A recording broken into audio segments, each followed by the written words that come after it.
have some insights that maybe not everyone has if they're not in that inquiry.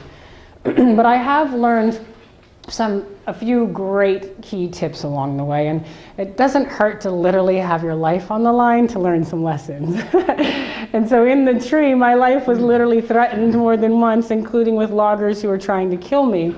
And in the beginning, I was like trying to talk to them about logging, and they would say, F you, and then start their chainsaws. And I started realizing that I wasn't being very effective. And I had this great insight in that moment of, I had to make a choice. Am I more committed to being connected, or am I more committed to being right?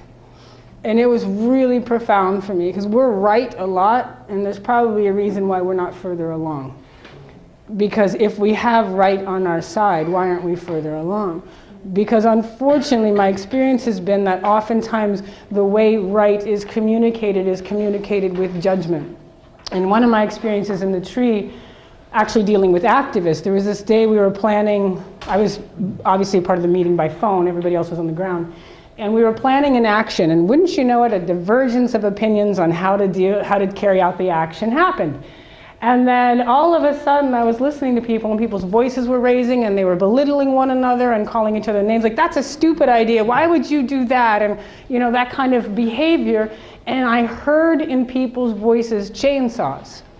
And I had this epiphany of how in the world do we think we're going to stop the clear cutting of the forest if we're so incredibly effective at clear cutting one another. And it was so profound for me that I got that insight of, like, judgment kills off connection.